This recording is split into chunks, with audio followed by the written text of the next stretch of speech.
السلام علیکم ورحمۃ اللہ وبرکاتہ. الحمد للہ رب العالمین والعاقبۃ للمتقین والصلاة والسلام علی رسولہ الکریم. اما بعد قال النبی صلی اللہ علیہ وسلم كل محدثۃ بدعۃ وكل بدعۃ ضلالہ وكل ضلالۃ فی النار او کما قال علیہ الصلوۃ والسلام.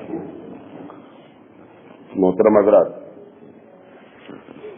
ہم بدعت کے پوسٹ مارٹم کے عنوان سے سلسلے وار بات کر رہے ہیں اور آج اس کا 29واں سیریل ہے. ہم نے بات شروع کی ہے کہ ہر مہینے میں کیا کیا لوگ خرافات اور بدعت کرتے ہیں. ایک لائٹ لگاؤ.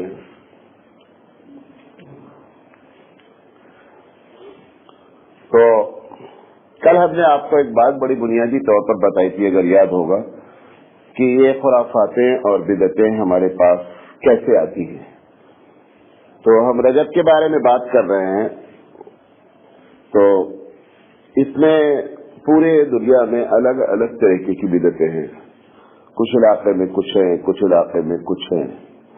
یہ بات بھی آپ کو بتایا تھا کہ بدعت کی پہچان ہی یہی ہوتی ہے کہ بدعت ہمیشہ لوکل وائز ہوتی ہے، ایریے ایک ایریے میں ہوگی، دوسرے ایریے میں ہوگی. اور سنت ہمیشہ کیا ہوتی ہے؟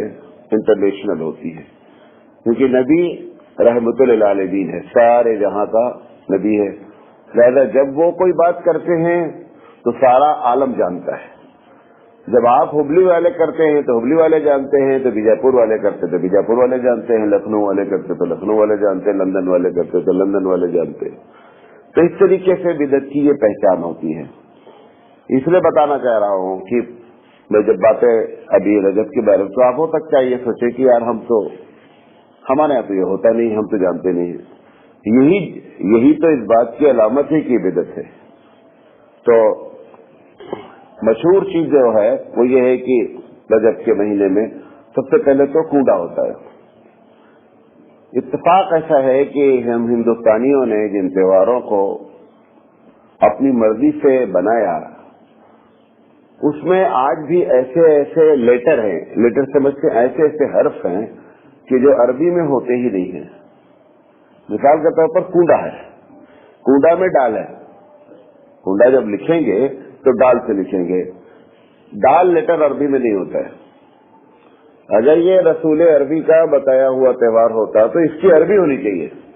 اگر آپ بھی ڈکشنری جا کر کے اٹھا لیں، کوئی بھی ڈکشنری جو اردو سے عربی ہو، اور اگر آپ اس میں کونڈا تلاش کریں تو کونڈا کی عربی نہیں ملے گی، کیونکہ اس کو لکھنے والے کو معلوم ہی نہیں کونڈا کیا چیز ہے. ایسے ہی 40واں ہے، آپ کا تیجا ہے، 11ویں ہے. 40واں میں 6 آتا ہے، 6 بھی عربی میں نہیں ہوتا ہے. تیجا سنسکرت لفظ ہے.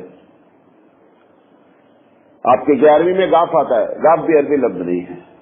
تو اتفاق ایسا ہے کہ جتنی چوریاں کی گئی ہیں سینا، اس میں ایسے لیٹر ہیں 90% کہ جو عربی زبان میں وہ الفابیٹ میں پائے ہی نہیں جاتے، وہ لکھ ہی نہیں سکتے اس کو.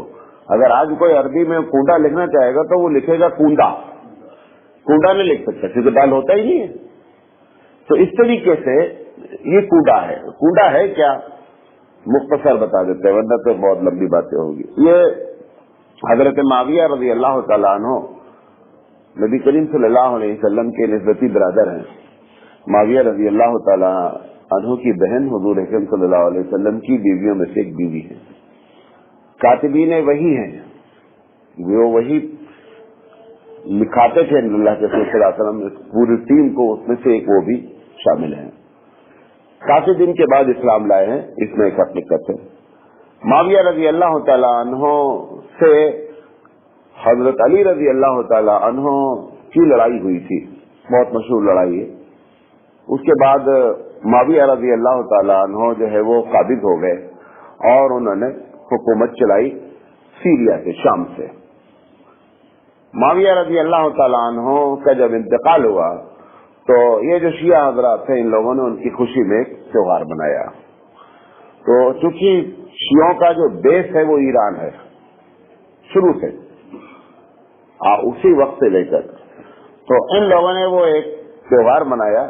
اچھا، چونکہ حکومت تھی معاویہ رضی اللہ تعالیٰ عنہ کے خاندان اموی خاندان کی، لہٰذا اس تہوار کی بڑی شرطیں رکھی ان لوگوں نے، چپکے سے منایا۔ اب تو خیر وہ ٹھیک ہو گیا، ورنہ پہلے کیا ہوتا تھا کہ اس کا سارا چیز جو کھانا پکنا ہے رات میں پکنا ہے، کھانا بھی ہے لوگوں کو تو سورج نکلنے سے پہلے کھا لینا ہے، کیونکہ اگر آپ اوپن کریں گے تو ڈنڈے پڑ جائیں گے، ادھر سے سرکار دوسری کی ہے۔ تو وہاں سے یہ تہوار ایسے شروع ہوا، معاویہ رضی اللہ تعالیٰ عنہ کی وفات کے نام پر شروع ہوا۔ اب وہ کہتے ہیں نہیں صاحب یہ فلاں کا ہے، لیکن بنیاد اس کی شروع ہوئی کہاں سے؟ وہاں سے شروع ہوئی۔ تو اس کا شریعت سے کوئی تعلق نہیں ہے، یہ ہمارا بنایا ہوا ایک تہوار ہے۔ ہاں وہ جس کا بھی کہتے ہیں، الگ الگ کہتے ہیں، امام جعفر صادق کا کہتے ہیں کہ وہ ان کی پیدائش ہے، بہرحال امام جعفر صادق کی پیدائش بھی کہتے ہیں، تو بھی شریعت میں کسی بھی آدمی کے تہوار منانے کی کوئی گنجائش نہیں ہے۔ امام جعفر صادق کی کو مناتے ہوئے حضرت حسین کی کیوں نہیں مناتے؟ حضرت حسین پہلے ہیں، امام جعفر صادق بعد میں ہیں۔ تو یہ ایک ہندوستانی ٹریڈیشن ہے جس نے اپنی مرضی سے کام کیا۔ اس کے بعد اتفاق سے اس مہینے میں مشہور ہے کہ اللہ کے رسول صلی اللہ علیہ وسلم کی جو معراج ہوئی وہ اس مہینے میں ہوئی، رجب کے مہینے میں۔ ٹھیک ہے، مان لیا جاتا ہے رجب کے مہینے میں معراج ہوئی۔ اللہ کے رسول صلی اللہ علیہ وسلم نے کبھی صحابہ سے یہ نہیں کہا بھائی فلاں تاریخ کو معراج ہوئی ہے لہذا آج جو ہے نا وہ ایک اسپیشل ڈے منایا جائے۔ ایک واقعہ ہوا، حیرت انگیز واقعہ ہے، ہم بھی اس کو جانتے ہیں، قرآن میں بھی اس کا ذکر ہے، لیکن کبھی بھی رجب کے نام پر کوئی تہوار منایا نہیں گیا اسلامی لحاظ سے۔ تو اس مہینے کو رات میں 27 رجب کو لوگ عبادت کرتے ہیں، مسجدوں کو چراغ جلاتے ہیں۔ یہ چراغ کا چکر آپ کو بتا دیں کیسے شروع ہوا۔ اسلام میں کہیں بھی کسی تہوار میں چراغ کا چکر نہیں ہے۔ یہ جو آپ لائٹنگ اور چراغ دیتے، آج لائٹنگ ہے، اس کے پہلے وہ سب دیے جلتے تھے چراغ، اس کا چکر کہاں سے شروع ہوا ہے وہ بات یاد آ گئی تو آپ کو بتا دیتے ہیں۔ برامکہ ایک قوم ہے، کیا نام ہے اس کا؟ برامکہ۔ یہ برامکہ قوم جو ہے یہ مجوسی ہے۔ مجوسی کا مطلب یہ ہے کہ یہ آگ کے پجاری ہیں۔ یہ اسلام قبول کیے، اسلام قبول کیا انہوں نے، تو اس میں کچھ لوگ تو صحیح میں قبول کیے، پورا قبیلہ ہے، بعد میں انہوں نے حکومت بھی کی، اور کچھ لوگ اندر اندر مجبوراً قبول کیے، اندر سے دوسرے تھے، اوپر سے دوسرے تھے۔ تو ان لوگوں نے کہ ان کے دماغ میں آگ ایک بہت محترم چیز ہے، ہندوؤں کے بھی آگ بہت محترم چیز ہے۔ جب ہندو کوئی اگنی کی قسم کھا لے تو سمجھ لے سب سے بڑی قسم کھا لیا اس نے۔ آپ بھی دیکھیں، چاہے مندر کا معاملہ ہو، چاہے شادی بیاہ کا معاملہ ہو، چاہے آرتی اتارنے کا معاملہ ہو، ہر ایک میں کہیں نہ کہیں آگ کا کانسیپٹ رہتا ہے۔ تو اگنی کو یہ بہت سخت مانتے ہیں کہ بہت پاک چیز ہے۔ کیوں؟ ان کا کہنا ہے کہ اگر اگنی کی قسم کھا لیا اس کا مطلب یہ ہے کہ آگ باطل کو جلا کے خاک کر دیتی ہے، لہذا آگ کی بڑی اہمیت ہے۔ تو یہ اہمیت وہاں بھی جو آئی وہ برامکہ سے ہی آئی، یا یہاں سے وہاں گئی۔ تو ان لوگوں نے جب اسلام قبول کیا تو ان کے دماغ میں وہ چراغ اور لائٹ، اور تو انہوں نے کیا کیا کہ یہ کہ مسجد میں خوبصورتی کے لیے یہ کہہ کر کے انہوں نے مسجد میں یہ کام شروع کیا تاکہ ہمارا جو اندر والا چور ہے نا وہ آگ کا ہماری مسجد سے کانسیپٹ جڑا رہے۔ یہ وہاں سب سے پہلے انہوں نے بیت اللہ میں شروع کیا، چونکہ حکومت تھی تو وہاں پہ جو ہے نا پہلے تو انہوں نے دھونی دینا شروع کیا، اس کے بعد دھیرے سے، اب لائٹ تو ہوتی نہیں تھی تو خوبصورتی کے لیے جو ہے اچھے اچھے چراغ بنائے جاتے تھے، اس پہ تیل ڈالے جاتے تھے، اس کو جلانا شروع کیا گیا۔ ابھی آپ باؤنڈری پہ رکھ دیں کوئی چیز چراغ کے طور پر اور اندھیرا ہو تو بہت اچھا لگے گا۔ یہ سارا تصور وہ اندر کا چور تھا جو آگ کی پوجا کے نام پہ تھا، وہی بدل کر کے آج جو ہے نا وہ لائٹنگ کی شکل میں آ گیا۔ تو آگ کا جہاں معاملہ اور چراغاں کا جہاں معاملہ ہوگا وہاں سارا کا سارا یہ برامکہ کا لایا ہوا معاملہ ہے۔ بہرحال تو اس رات میں لوگ عبادت کرتے ہیں اپنے طور پر، نماز پڑھتے ہیں۔ نماز آپ کسی وقت پڑھے کوئی مسئلہ نہیں، اس 27 رجب کی نماز باقاعدہ الگ سے ہوتی ہے نماز ایک، اس میں یہ ہے کہ سورہ فاتحہ پڑھنا ہے، پھر جو ہے وہ فلاں اتنی مرتبہ سبحان اللہ پڑھنا ہے، اتنی مرتبہ الحمدللہ پڑھنا ہے، اتنی مرتبہ فلاں سورت پڑھنا ہے، یہ بھی آپ کو ایک دن میں نے بتایا تھا، پالیسی کے طور پہ جان لے کہ نماز میں جب صورتوں کا چکر چلایا جائے کہ اتنی صورت، یہ فلاں صورت اتنی مرتبہ پڑھو، 99% حدیث صحیح نہیں، لوگوں نے اپنے طور پر گڑ رکھی۔ کیوں؟ نماز کا اصل اللہ نے کیا کہا ہے؟ اقیم الصلاۃ لذکری، مجھے یاد کرنے کے لیے نماز پڑھو۔ آپ جب نماز میں ہیں تو ٹوٹل ہمارا تصور کدھر ہونا چاہیے کہ ہم رب ذوالجلال کی پوجا کر رہے ہیں، اس کی عبادت کر رہے ہیں۔ اب اس تصور کو ہٹانے کے لیے اگر یہ کہا جائے، میں آپ سے کہوں دیکھو یار نماز پڑھو، خیال کہیں بھی رہے تو آپ بنیں گے مولانا آپ کیا بات کر رہے ہیں، نماز کا تو اصل مقصد اللہ کی طرف رجوع ہے۔ وہ دوسرے انداز میں لایا گیا کہ صاحب آپ اتنی مرتبہ سورت پڑھیں گے تو اس کی یہ فضیلت ہے۔ اب جب آپ اتنی مرتبہ سورت کی بات ہوئی تو آپ نمبر میں لگ گئے، آپ کا دل خدا سے ہٹ گیا۔ اس چکر میں ساری حدیثیں یہ گڑھی گئیں کہ لوگ نماز سے ان کا دل چلا جائے، تو لہٰذا یہ جب جب نماز میں یہ بات کہی جاتی ہے اتنی مرتبہ فلاں سورت پڑھو، اتنی مرتبہ فلاں سورت پڑھو، تو آپ جان لیں کہ 99% ایسی کوئی حدیث ہمارے پاس صحیح موجود ہے ہی نہیں۔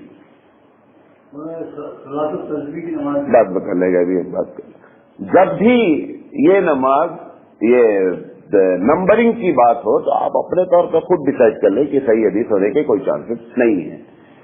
اس طریقے سے رجب کے مہینے میں روزہ روز رکھتے ہیں بعض لوگ، 27 کا روزہ رکھتے ہیں۔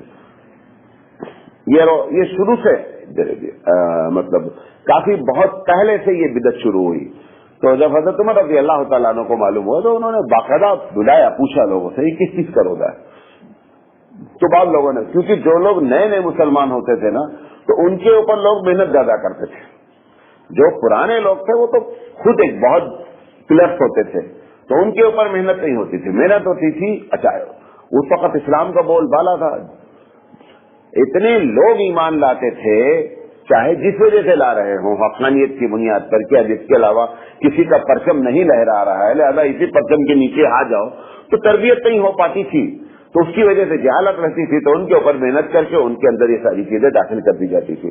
تو بہرحال وہ جو ہے رجب کا روزہ بھی رکھا جاتا تھا، رجب کی نمازیں بھی پڑھی جاتی تھی، رجب کے کنڈے بھی لوگوں نے کیے، کنڈا تو خیر بہت بعد میں شروع ہوا۔ تو اس طریقے سے رجب کے مہینے میں لوگ اس سے کرتے ہیں۔ میں ایک یہ کتاب ہمارے بہت مشہور ہمارے قادرین میں سے ہیں، مولانا محدث عبدالحق دہلوی رحمۃ اللہ علیہ، یہ شاہ ولی اللہ رحمۃ اللہ علیہ کے خاندان کے ہیں، انہوں نے ایک چھوٹی سی جھلکی دکھلائی ہے کہ کیسے حدیثیں گڑھی گئی ہیں رجب کے لیے۔ انہوں نے کہا ہے میں ایک ایک حدیث آپ کو پڑھتا ہوں، اور کوئی حدیث نہیں ہے یہ جو بھی پڑھ رہا ہوں یہ سرے سے کوئی حدیث ہے ہی نہیں، لیکن ہماری حدیث کی کتابوں میں حدیث کے نام پر باقاعدہ نوٹ کر دی گئی۔ تو شاہ صاحب فرماتے ہیں کہ حدیث بعض لوگوں نے بیان کیا کہ جس نے ماہ رجب میں ایک روزہ رکھا اللہ نے اس کو سال بھر کے روزوں کا ثواب دیا۔ حدیث نہیں ہے یہ حدیث اللہ کے رسول کا نام لے کر کے بیان کی گئی۔ اب یقینی بات ہے ایسی حدیث اگر پبلک پڑھے گی، حدیث لکھی ہوگی، وہ بیچاری حضور کے عقیدے میں کیا کرے گی؟